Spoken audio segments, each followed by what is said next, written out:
제2권입니다. 제2권 제1장 제목 같이 한번 읽어볼까요? 시작. 원죄론. 우리가 기독교 강요 제1권에서는 어떤 내용을 다루었습니까? 하나님을 아는 지식에 대해서 다루었습니다. 우리가 인간이 알아야 할 지식이 크게 두 가지가 있다고 그랬는데, 하나는 하나님에 대한 지식이요, 또 하나는 우리 인간에 대한 지식을 아는 것이 중요하다라고 말씀을 드렸어요. 우리가 제일 먼저 하나님을 아는 지식에 대해서 다룬 이유 중에 하나는 그 하나님을 아는 지식에 영생이 있기 때문입니다. 그런데 우리가 그 하나님을 아는 지식을 어디서 알 수가 있죠? 어떻게 우리가 하나님을 알 수 있습니까? 하나님은 자신을 잘 알 수 있는 특별한 계시를 주셨죠. 그 특별한 계시가 뭐예요? 바로 성경입니다. 성경. 우리가 믿는 이 하나님은 성경이 계시하신 하나님이에요. 여러분, 성경이 계시하신 하나님, 성경이 말하는 하나님은 어떤 하나님이에요? 우리가 믿는 하나님은 어떤 하나님이십니까? 삼위일체 하나님. 그죠? 삼위일체 하나님. 자, 그 삼위일체 하나님께서 무슨 일을 하셨어요? 무슨 일을 하셨죠? 이 온 우주 만물을 창조하셨죠. 자, 창조하신 다음에 그냥 내버려 두셨나요? 아니죠. 그 창조하신 만물을 지금 어떻게 하고 계세요? 완전하게 섭리하고 계시죠. 그게 우리가 지난 제1권에서 보았던 요약입니다. 이제 우리 인간에 대한 지식인데요, 2권은 제1절 우리 같이 한번 읽어보겠습니다. 시작. 사람은 자기 자신에 대해 올바로 알아야 합니다. 사람은 자기 자신에 대해서 올바로 알아야 합니다. 네 자신을 알라. 누가 한 말이죠? 소크라테스가, 그죠? 너 자신을 알라. 참, 너 자신을 알라라는 이 말은 참 일리가 있는 말입니다. 나 자신이 누구인지를 알지 못한다면은 비참한 자기 기만에 빠져서 눈뜬 봉사처럼 되기가 쉽습니다. 그래서 우리 자신에 대해서 잘 알아야 돼요. 자, 그러면 우리 자신에 대해서 알아야 되는데, 우리 자신에 대해서 어떤 지식을 가져야 되느냐? 두 가지 지식을 가져야 됩니다. 첫 번째 지식은 뭐냐면, 우리가 하나님으로부터 창조가 되었을 때 우수한 성품을 부여받았다라는 사실을 알아야 돼요. 그러니까 우리가 처음 하나님께로부터 창조받았을 때 정말 탁월하고 존귀한 성품을 부여받은 존재라는 사실을 생각해야 되는 것입니다. 그러면서 그 하나님이 또한 얼마나 우리를 자비롭게 계속해서 보살피고 계시는가, 그것을 생각해야 돼요. 우리가 이런 것들을 생각함으로써 우리가 본래 부여받은 그 상태대로 흠없이 남아 있었다면요, 어땠을 것 같아요? 아마 우리의 탁월함이 얼마나 위대했는지를 알게 되었을 거예요. 동시에 우리가 지니고 있는 것 가운데, 여러분, 우리가 가진 것은 정말 아무것도 하나도, 내가 가진 것 하나도, 모든 것이 하나님의 베풀어 주신 것이 아니고선 없다라는 것을 아마 알았을 것이고, 그것을 우리들이 단지 하나님이 주신 것을 누리는 것뿐이고, 그리고 언제나 하나님께 의존할 수밖에 없다라는 점을 우리가 명심하게 될 겁니다. 우리가 두 번째로 또 알아야 할 지식은 뭐냐면, 아담이 타락한 이후에 우리가 처하게 된 비참한 처지입니다. 그걸 우리들이 알아야 되고 그것을 생각해야 돼요. 우리 인간은 아담이 타락함으로 말미암아서 좋은 것들을 다 잃어버렸습니다. 여러분, 이 사실을 깨닫게 되잖아요. 그러면은 우리가 자랑할 거리도 사라져버리고, 더 이상 우리에게 자신감이라는 것도 없어져 버립니다. 정말 우리 자신이 얼마나 낮고 수치스러운 존재인지를 깨닫게 되는 거예요. 그러니까 태초에 하나님께서 우리를 자신의 형상대로 창조하셨잖아요. 그 자신의 형상대로 창조하신 이유가 뭐겠어요? 우리의 마음을 높이 올려서 덕을 향하게 만들고 영원한 생명에 대해서 묵상하도록 하기 위해서 자기 형상을 따라 창조하신 거거든요. 그런데 그 최초에 부여받은 그 고귀함을 타락으로 말미암아 모두 다 잃어버렸어요. 그리고는 우리는 말할 수 없는 추악함과 부끄러움과 그런 상태 가운데 빠지게 된 겁니다. 그래서 우리가 인간에 대해서 안다라고 했을 때는 우리가 두 가지를 알아야 된다는 거였어요. 첫 번째는 처음에 창조된 그 우수한 성품, 존귀함, 이걸 첫 번째 알아야 되고요. 두 번째는 뭐에 대해서 알아야 된다고요? 타락한 이후의 비참한 모습, 우리의 비참한 모습, 이걸 동시에 아셔야 돼요. 이 두 가지 지식을 동시에 가진 사람만이 여러분 타락으로 인해서 잃어버린 그 상태에 있는 그 선한 것들을 하나님 안에서 다시 회복할 소망을 얻게 되기 때문인 것입니다. 여러분, 우리 타락한 사람들은요, 자기 도취에 빠져 있습니다. 자기 도취. 본성적으로 자기 자신에 대해서 맹목적인 사랑을 갖고 있어요. 타락한 이후에는 우리가 다 그렇게 되어버렸습니다. 그래서 여러분, 사람들은 누구나 자기에게는 마치 혐오스러운 것이 없다라고 생각을 해요. 나는 그래도 괜찮다. 이게 우리 인간의 이 생각이에요. 스스로가 나는 참 복된, 충분히 선하고 나는 복된 삶을 스스로 이어갈 수 있는 존재다라고, 이게 다 우리 인간들이 가지고 있는 생각이에요. 여러분, 그래서 우리의 골수 깊이 박혀져 있는 게 뭐냐면 자존심이거든요. 그 자존심을 만족시켜주는 어떤 매혹적인 거짓말이나 아첨을 해주잖아요. 그러면 막 기뻐하고 사랑하는 게 우리 인간이에요. 아주 겸손한 척 보이는 사람도요, 하나님께 영광을 다 돌린 척 하다가도요, 결국에는 누구 자랑하냐면 자기 자신 자랑하고요, 결국에는 자기를 신뢰하는 주인공이 되어버리는 것이 우리 인간의 모습이에요. 그러니까 하나님이 받으셔야 할 그 영광의 자리를 우리 인간들이 자꾸 자신이 차지해버리는 그 우를 범하고 있는 것입니다. 그러니까 성인구차 같이 보이는 사람들도 다 똑같아요. 그 속에 다 음흉한 늑대가 있고 간사한 여우들이 다 살고 있는 거예요. 그게 바로 우리 인간의 모습이에요. 그래서 세상에는 참 이런 말들이 많아요. 우리 인간의 우수성에 대해서 막 찬양하는 말들이 막 돌아다니잖아요. 막 그런 아름다운 말들이 많이 떠돌아다니는데, 여러분, 그 말들이 아무리 우리로 하여금 자신을 믿고 자신에 대해서 만족하게 한다라도 그건 다 자기도취입니다. 자기도취. 아무것도 아니에요. 그거 다 자기도취예요. 그렇게 철저하게 그런 말들을 쫓아다니는 사람은, 그 기뻐하는 사람들은 다 철저하게 파괴되고 비참한 파멸로 자신을 몰아넣는 꼴이 되는 겁니다. 그러니까 여러분들이 한번 하나님의 판단의 표준에 따라서 여러분 자신을 한번 잘 살펴보라는 거예요. 여러분 자신을 한번 잘 바라보고 살펴보잖아요. 그러면은 여러분 자신에게 신뢰할 만한 것이 있을까요? 없을까요? 없어요. 하나도 발견하지 못하는 게 우리 인간의 모습이 되는 거예요. 여러분이 아마 더 깊숙이 여러분 자신을 살피면 살필수록 낙담할 수밖에 없게 되는 겁니다. 그래 마침내 우리의 모든 자신감을 완전히 잃어버리게 되는 거죠. 내 삶을 올바르게 이끌어갈 수 있는 것이 내 안에는 전혀 없구나. 여러분, 이 사실을 깨닫게 되는 거예요. 그러니까 사람에게는요, 자신을 믿고 자랑할 만한 것이 하나도 없습니다. 여러분들이 이것을 진짜 아셔야 돼요. 여러분 자신을 바라보면서. 그러면서도 뭘 또 기억해야 된다고 얘기했어요? 하나님께서 우리에게 베풀어 주셨던, 아담에게 최초로 베풀어 주셨던 그 고귀함, 여러분 그것을 잊지 마세요. 그 고귀함을 다 생각하면은 우리의 마음속에 막 의와 선을 향한 그 열심이 막 솟아나게 되어 있거든요.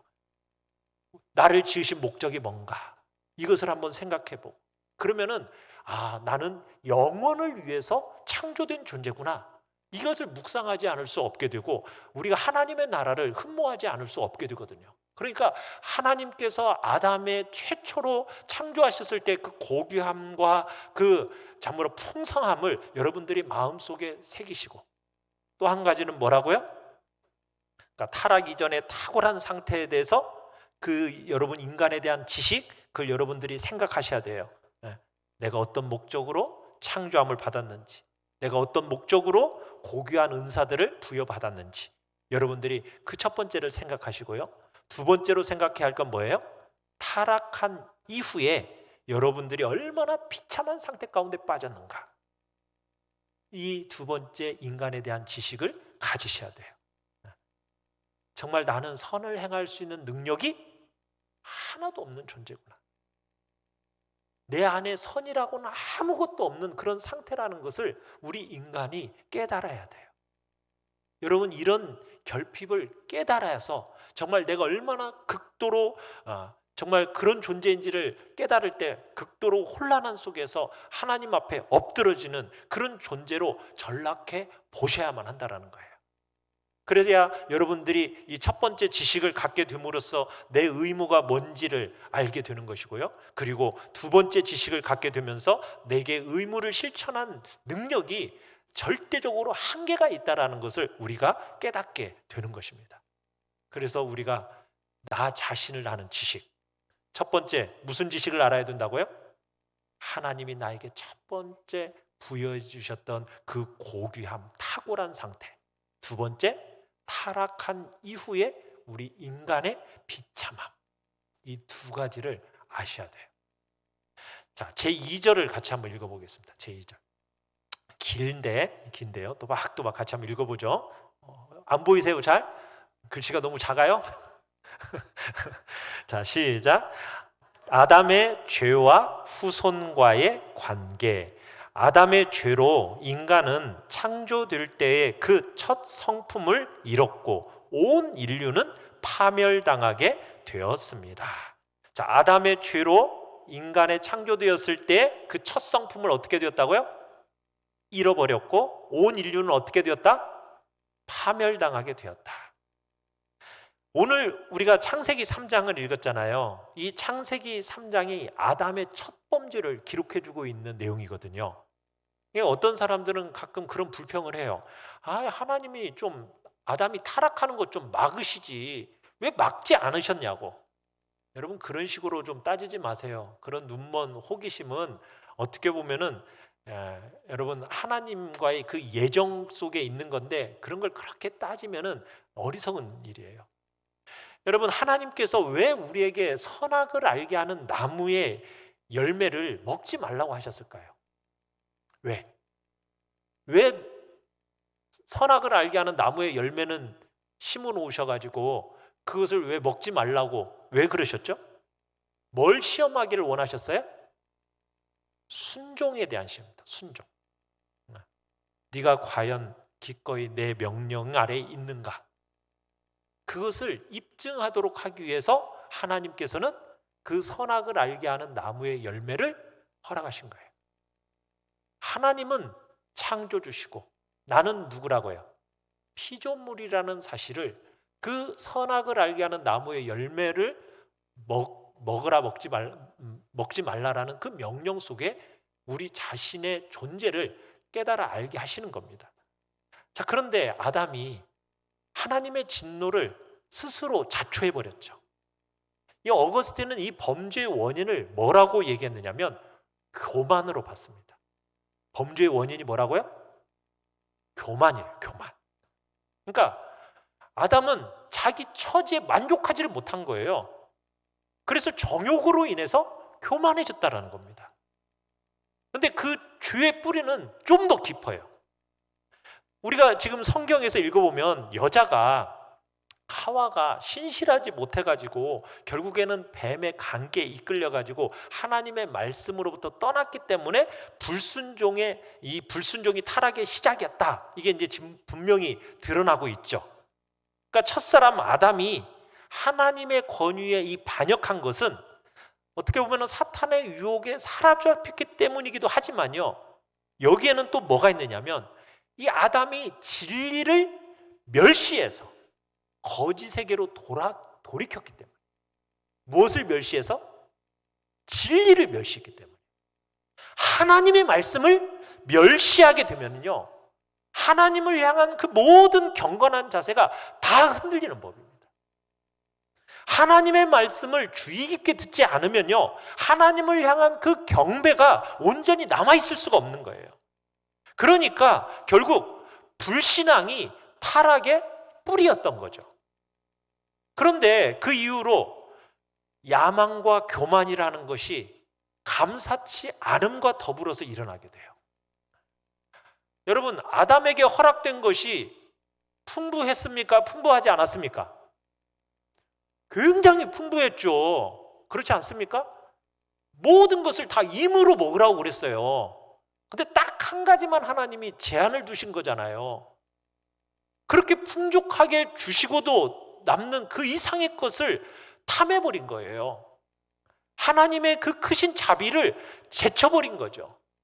여러분, 흙으로 만들어진 이 존재, 이 만들어진 존재를 무엇의 형상을 따라 만들어졌어요? 하나님의 형상을 따라 지음받았다면 여러분, 그것으로 만족하고 그것으로 감사했어야죠. 그런데 그것도 모자라 가지고 뭘 탐하게 됩니까? 하나님과 동등하게 되기를 탐해버린 거예요. 사단이 그런 거잖아요. 너 이거 따먹으면 하나님같이 된다. 여러분, 이거 얼마나 몹쓸 악행입니까? 그러니까 아담의 반역은 그저 단순한 배반이 아니었던 겁니다. 거기에 하나님을 대적하는 비열한 모욕이 결합되어 있는 거예요. 불신앙으로 야망이 생겨나게 되고 그 야망이 완악한 불순종의 어머니가 된 거예요. 그 결과 하나님을 향한 그 두려움, 경외 이런 걸 다 내동댕이 쳐버리고요, 그냥 정욕이 이끄는 대로 아무렇게나 자기 자신을 던져버리는 그런 일이 일어나게 됐던 겁니다. 그러니까 여러분, 이 내용을 통해서 우리가 깨달을 수 있는 건 뭐냐면은, 여러분, 모든 정욕을 통제하는 가장 좋은 장치가 뭘까요? 그건 다름 아닌 하나님의 계명들을 순종함으로써 의를 실천하는 겁니다. 하나님의 이 진리의 말씀을 여러분들이 정말 소중하게 여기고 그 말씀, 그 계명을 순종하는 것, 의를 실천하는 것, 이것보다 여러분의 정욕을 통제하는 데 좋은 방법은 없어요. 여러분의 행복한 삶의 가장 궁극적인 목표는 뭐냐? 여러분, 하나님께 사랑받는 것에 있다고 생각하시면 돼요. 여러분이 내 삶에 여러분 가장 행복은 어디에 있다? 하나님의 사랑을 받는 것. 여러분이 여기에다가 목표를 두고 살아가신다면 여러분이 이 두 가지 생각으로 딱 무장해 놓잖아요. 그러면은 우리의 정욕을 제어할 수가 있습니다. 하나님의 말씀에 내가 순종의 자리로 나가겠다. 내가 어찌하든 나는 하나님의 사랑받는 존재가 되겠다. 이 두 가지 마음을 딱 마음속에 새기세요. 그러면은 여러분들이 어떤 사단의 그 참남한 말에도 휩쓸리지 않게 되고 하나님의 영광을 드러내는 존재가 되는 거예요. 그런데 아담은 그렇지 못했던 거예요. 하나님의 말씀을 어떻게 했다고요? 멸시했던 거예요. 진리를 멸시했던 거예요. 그 결과 하나님의 영광을 온통 소멸시켜버리고 최고의 소멸시켜버리는 자리에 나아가게 됐던 거죠. 그러니까 아담의 이 반역으로 인해서 이 죄가 결국 인간에게 하나님께서 주셨던 그 탁월했던 성품들이 있지 않습니까? 다 변질되고 부패되어 버렸습니다.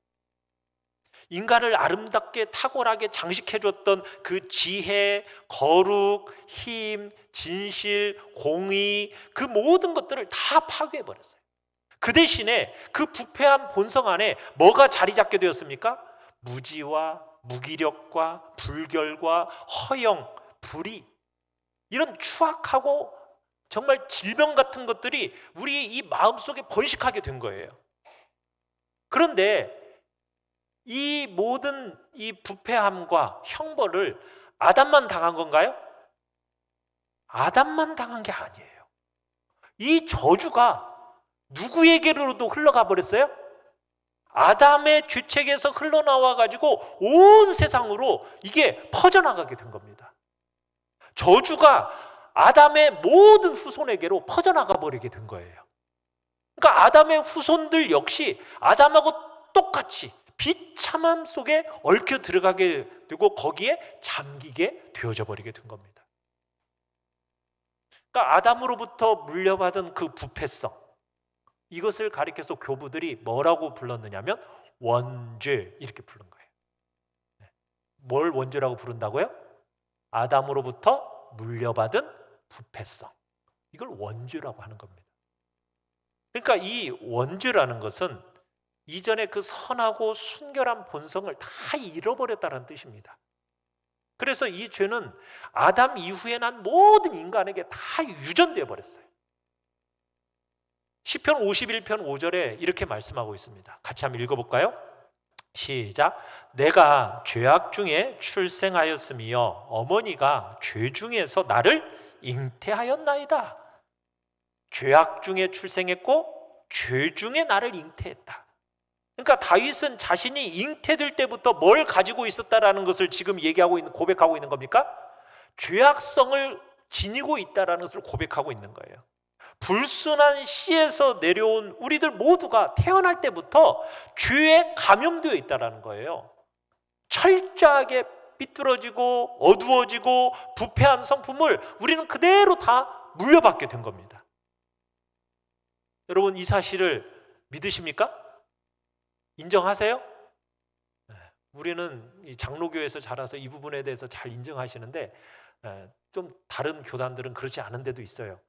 특별히 이제 이 어거스틴하고 많이 싸웠었던 사람이 펠라기우스라는 사람이 있는데, 이 펠라기우스라는 사람이 나타나서 이 사실에 대해서 반대를 했습니다. 뭐라고 반대를 했냐면, 어떻게 한 사람이 한 사람의 죄를 다른 사람에게까지 책임을 물을 수 있냐? 조상들의 죄 때문에 후손들까지 피해를 볼 수 없다. 왜 죄 없고 순진무구한 이 우리들까지 지옥으로 끌고 가려고 하느냐? 막 이런 식으로 주장하면서 죄는 유전되는 게 아니라 죄는 모방될 뿐이다, 이렇게 주장을 했던 겁니다.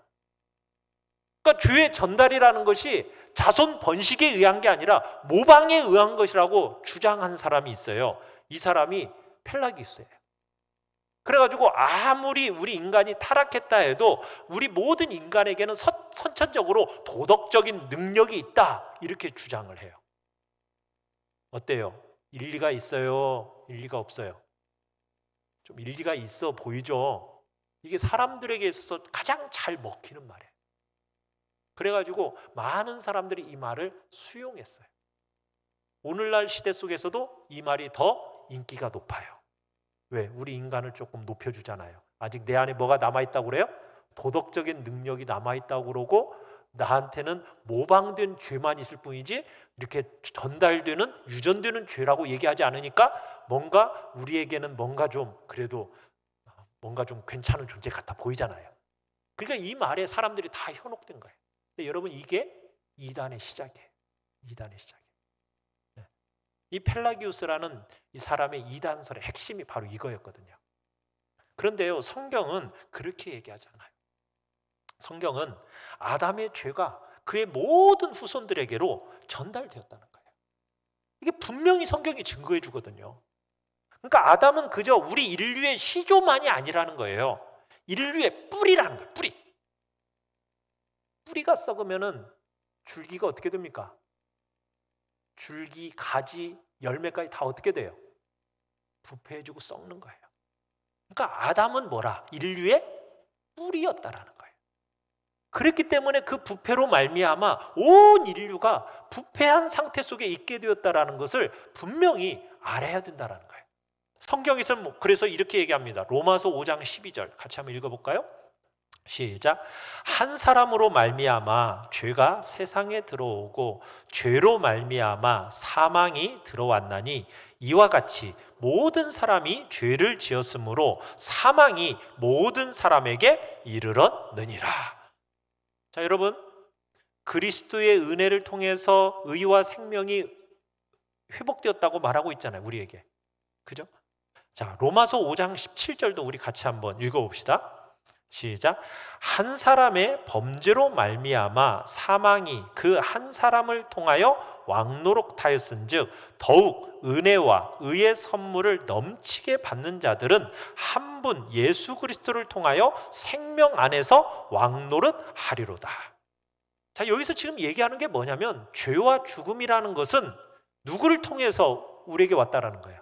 아담을 통해서 인류에게 잠입했다라는 거예요. 자, 그런데 또 우리는 어떻게 치료가 되어진대요? 한 사람 예수 그리스도를 통해서 치료되어진다는 거예요. 의와 생명이라는 것은 아담 때문에 잃어버렸지만 또 예수 그리스도 안에서 의와 생명이 회복이 됐다. 지금 그 얘기를 하고 있는 겁니다. 그래서 로마서 5장 19절에 이렇게 얘기하는 거예요. 같이 한번 읽어볼까요? 시작. 한 사람이 순종하지 아니함으로 많은 사람이 죄인 된 것 같이 한 사람이 순종하심으로 많은 사람이 의인이 되리라. 그러니까 아담은요, 자신의 멸망 속에 우리를 끌어넣어서 우리를 멸망 속에 있게 만드는 거예요. 그리고 그리스도는 그의 은혜로 우리를 회복시켜서 구원으로 이끄셨다라는 거죠. 아담 안에서 모든 사람이 죽었다. 여러분, 이 말이 아담이 죄를 지음으로 인해서 자기 스스로 불행과 멸망을 자초했을 뿐만 아니라 우리 모두의 본성을 어떻게 만들었다? 똑같이 파멸 속에 빠뜨렸다. 이게 지금 성경이 얘기하는 바예요. 아까 이 말씀드렸던 것처럼 썩은 뿌리에서 썩은 가지가 나오고, 그리고 그 썩은 상태를 거기에서 나오는 또 다른 작은 가지까지에도 다 전달시켜 버리는 거예요. 그렇게 해서 여러분, 자녀들이 부모 안에서 부패인 거예요. 그래야 해서 그들이 그런 질병의 상태를 자기 자녀들에게로 다시 옮기는 겁니다. 계속 옮겨 나가는 거예요. 아담에게서부터 시작된 이 부패가 조상들에게서 그의 후손들에게 계속 전달 끊임없이 흘러가고 있다라는 사실입니다. 왜? 아담과 그의 후손들은 언약적으로 연합이 되어 있기 때문에. 언약적으로. 그래서 아담의 죄책, 아담의 그 죄의 오염, 이것들이 그의 후손들에게로 그대로 다 전달되고 있는 겁니다.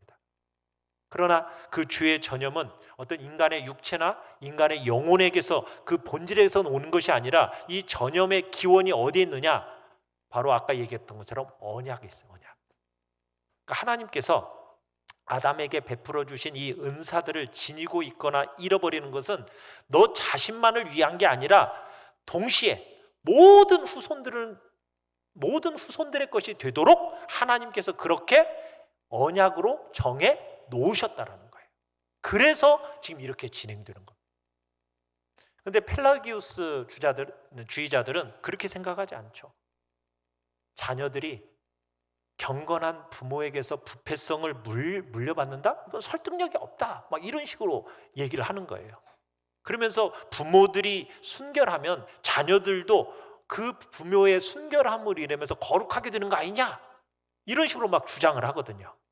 여러분, 이런 건 궤변이에요. 자녀들이 그러면은 부모가 영적으로 거듭나 있으면은 자녀들도 그냥 거듭남이 저절로 되어지는 겁니까? 그거 아니잖아요. 그 물려받는 게 아니잖아요. 그냥 육적인 혈통만을 물려받는 거지 영적인 생명까지 물려주는 건 아니라고요. 여러분, 죄 있는 불신자든 죄 없는 신자든요, 상관없이 죄 없는 자녀가 낳는 게 아니잖아요. 다 죄 있는 자녀를 낳잖아요. 왜냐하면 부패한 본성으로 자녀를 낳기 때문이라는 거예요. 그래서 죄책은 본성에 속한 것이고, 그리고 거룩하게 되는 것은 초자연적인 은혜에 속한 것이다.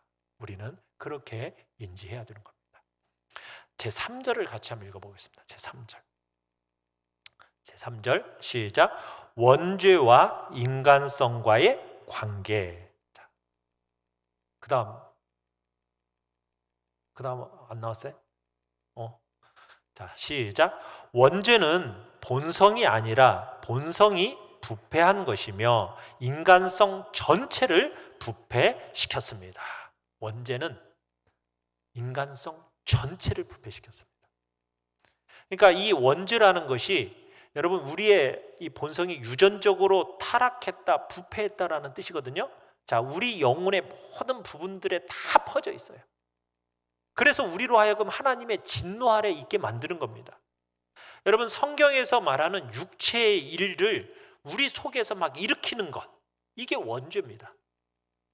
그래서 바울은 자주 죄라고 부르고 있는데 거기서 나오는 것들이 뭐냐? 예를 들면 음행, 더러운 것, 호색, 우상숭배, 주술, 원수 맺는 것, 분쟁, 시기, 분냄, 당짓는 것, 분열, 이단.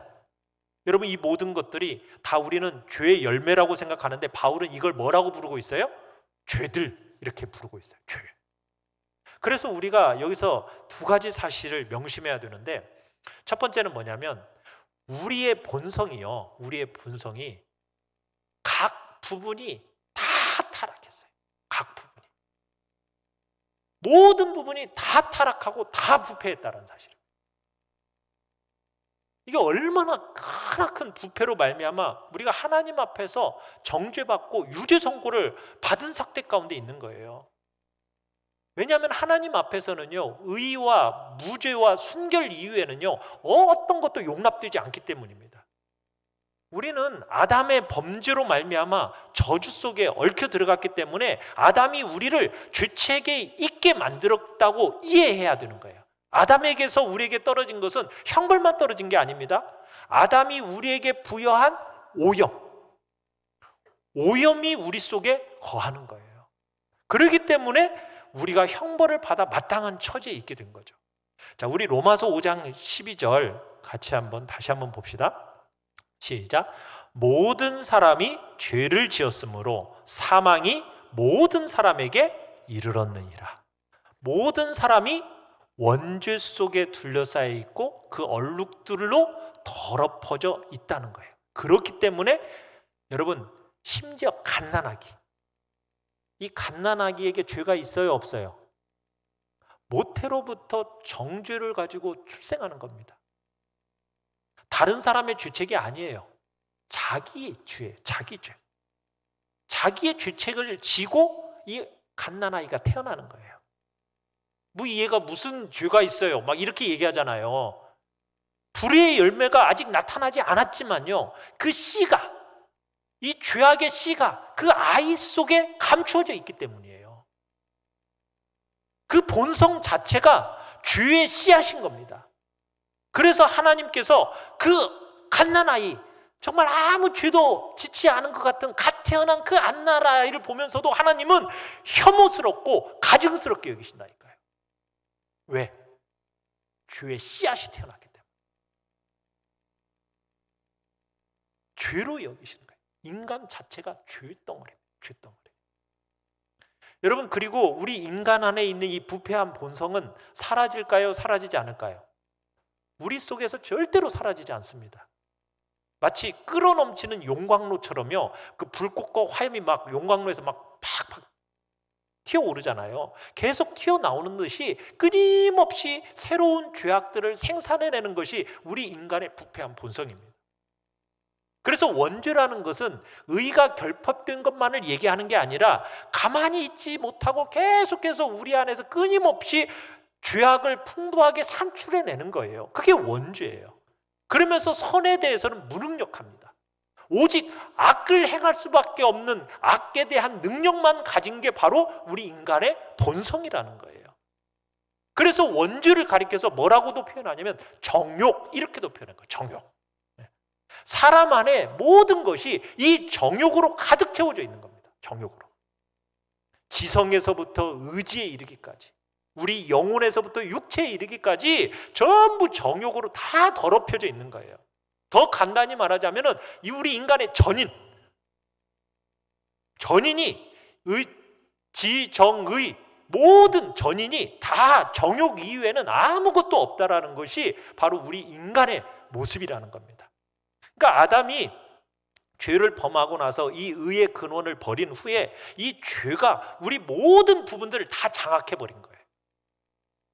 그래서 천박한 그 욕망이 우리를 유혹했을 뿐만 아니라 말로 다 할 수 없는 그 불신앙들이 그 최고의 보루까지 다 점령해버리면서 교만이라는 것이 그 마음의 가장 깊은 곳까지 뚫고 들어가 버렸기 때문에 우리 모든 사람들은요, 다 죄로 말미암아 다 더럽혀져 있어요. 성한 곳이 한 군데라도 있을까요, 없을까요? 한 군데도 없다라는 거예요. 그 치명적인 죄의 질병에 저촉되지 않고 여러분 순결하게 남아있는 것이 없다라는 것이 바로 바울의 가르침인 거죠. 그러니까 죄라는 것이 우리 인간성 전체를 다 마비시켜버렸고 변질시켰고 더럽혀져 버렸습니다. 에베소서 4장 18절에서 그렇게 이야기합니다. 같이 한번 읽어보죠. 시작. 저희 총명이 어두워지고 저희 가운데 있는 무지함과 저희 마음이 굳어짐으로 말미암아 하나님의 생명에서 떠나 있도다. 여러분, 눈에 보이는 감각들은 막 제멋대로 충동에 막 사로잡히고요. 우리의 이 지성이라는 것은 어떻게 되면 정신이라는 것은 무지몽매하게 돼버렸고 마음이라는 것은 부패에 빠져버렸, 이렇게 넘겨졌다라는 거예요. 그래서 우리의 모습이 이렇게 전체가 다 부패되어졌다라는 이것을 어디에서 좀 더 분명하게 드러나냐면 우리를 새롭게 됨에 대한 묘사에서 더 분명하게 나타나요. 바울이 우리의 본성 중에서 어느 악한 부분만 제거하라 이렇게 명령하지 않아요. 뭐라고 얘기합니까? 완전히 심령으로 새롭게 되어라 이렇게 명령을 하고 있어요. 에베소서 4장 23절에서 오직 너희 심령이 새롭게 되어 이렇게 명하고 있어요. 로마서 12장 2절에서는 오직 마음을 새롭게 함으로 변화를 받으라 이렇게 강력하게 권고하고 있다고요. 그러니까 우리 인간은 마치 그런 겁니다. 완전히 막 비가 그냥 홍수처럼 막 우리에게 쏟아져서 완전히 머리끝부터 발끝까지 다 적셔버리듯이 우리 몸 전체가 우리의 속 전체까지 죄에 다 압도되어서 죄에서 벗어난 부분이라는 것은 한 군데도 없다. 성경이 얘기하는 바예요. 그러니까 우리 인간은 다 모두 다 죄로 물들어 있는 존재. 바울의 말로 원하면 육신의 생각은 다 하나님의 원수가 되고 그 육신의 생각이 뭐가 된다고 해요? 사망이라고 얘기하고 있는 것과 똑같은 이야기를 하고 있는 겁니다. 그래서 여기서 우리는 아까 얘기한 것처럼 하나님이 좀 타락을 미리 막아주셨으면 좋았을 텐데 왜 구원을 위해서 좀 이렇게 그냥 힘들게 만들었을까? 여러분 그렇게 투덜거리지 마시고, 이런 투덜거리면은 우리 경건한 사람은 그런 말이 나오면 혐오해야 돼요. 우리의 이 멸망의 상태를 본성 부패의 탓으로 돌려야 됩니다. 괜히 내가 이렇게 된 게 하나님 탓으로 돌리지 마세요. 하나님이 그때 좀 이렇게 좀 해줬으면 우리가 이렇게 되진 않았을 텐데, 여러분 그렇게 탓하지 마시고 결국 모든 책임은 누구에게 있는 거라고요? 우리에게 있는 거예요. 인간에게 있는 겁니다. 절대로 우리를 지으신 하나님을 비난해서는 안 돼요. 우리들 자신 이외에 아무도 탓할 이유가 없다니까요. 전도서 7장 29절에서 이렇게 얘기하는 거예요. 그래서 시작. 내가 깨달은 것은 오직 이것이라. 곧 하나님은 사람을 정직하게 지으셨으나 사람이 많은 꾀들을 낸 것이니라. 그러니까 사람이 멸망의 상태에 있는 것은 오직 사람 탓이지 하나님 탓이 아니라는 겁니다. 하나님의 자비하심으로 의를 얻었음에도 불구하고 자신의 어리석음으로 인해서 허망함 속에 빠져버린 것이기 때문에 우리는 절대로 하나님을 탓하거나 하나님 그때 좀 이렇게 하시지 이런 식의 말조차도 혐오해야 된다는 이야기입니다. 사랑하는 성도 여러분, 사람은 죄에 감염됐어요. 그래서 타락 이전에 그 탁월했던 성품들이 온데간데 없어지고 다 사라지고 그것과는 전혀 다른 추하고 악한 성품으로 다 변해버렸습니다. 이 아담의 원죄, 이건 자기만에게로 끝난 게 아니었어요. 모든 후손들에게로 고스란히 전달이 되어졌고 유전이 되어졌고 그 죄가 인간성 전체를 전부 다 부패시키고 어둡게 만들어버렸습니다. 선을 행할 능력은 조금도 남김없이 다 사라져버렸어요. 악을 행할 능력은 엄청나게 많이 생겨버렸어요. 어떻게 이 원죄를 이겨낼 수 있을까요? 이겨낼 약이 어디 있나요? 그래서 누가 오셨겠어요? 예수님이 오신 거예요. 네. 성령님이라는 의원의 처방을 따라서 여러분 이 신구약에 우리에게 주신 보혈의 예수 그리스도의 보혈밖에는 치유될 능력이, 이 죄의 치유약이 없는 것이죠. 사랑하는 성도 여러분, 한번 여러분 자신을 한번 바라보십시오. 살펴보십시오. 여러분 자신 얼마나 잘 알고 계세요? 아직도 여러분은 나는 그래도 스스로 충분히 선해. 나는 그래도 복된 삶을 내가 스스로 이어갈 수 있어. 아직도 그렇게 생각하세요? 아담 타락 이후에 좋은 것들 다 잃어버렸고 정말 나는 말할 수 없이 추악하다, 부끄럽다, 비참한 처지 가운데 있다라는 거 여러분 인정하시길 바래요. 아직도 나에게는 그래도 능력이 있어. 뭔가 선을 행할 능력, 도덕적인 능력. 여러분 펠라기우스가 주장하는 것처럼 여전히 여러분의 마음속에 아직도 그런 게 남아 있어요? 그 이단 사상입니다. 그거 주님 앞에서 버리셔야 돼. 아담의 반역으로 그래 나는 태어날 때부터 죄에 감염되어서 철저하게 삐뚤어지고 어두워지고 정말 부패한 성품 그대로 물려받은 존재야. 여러분 인정하십시오. 정말 타락하고 부패한 내 본성이 정말 어느 하나 고칠 수 없을 정도로 다 모든 부분들에 이 죄가 다 퍼져 있다. 그래서 나는 결국 하나님의 진노 아래 있는 존재라는 것을 고백하십시오. 이러한 부패한 본성이 정말 내 속에서는 절대로 사라지지 않고 정말 끊임없이 새로운 죄악들을 생산해내는 그런 모든 정욕으로 가득 채워져 있다는 것을 여러분들이 인정하셔야 됩니다. 머리끝부터 발끝까지 나는 죄에 압도되어 있고 죄에서 벗어난 부분 단 한 군데도 없다라는 것, 모든 것이 다 죄로 물들어져 있는 정말 죄악된 존재라는 걸 철저하게 인정하시고 내 안에는 선을 행할 수 있는 능력도 없다, 아무 능력도 없는 상태라는 것을 인정하시면서 내가 붙들 것은 오직 하나님의 은혜밖에 없다. 초자연적인 은혜가 내게 임하여야 된다. 그 은혜를 위하여 예수 그리스도께서 오셨는데 내가 붙들 것은 그 예수 그리스도의 십자가, 그분의 보혈밖에는 내가 의지할 것이 없다라는 것을 이 시간 고백하시면서 하나님의 그 은혜의 자리에 나아가시기를 간절히 축원합니다. 우리 시간 같이 찬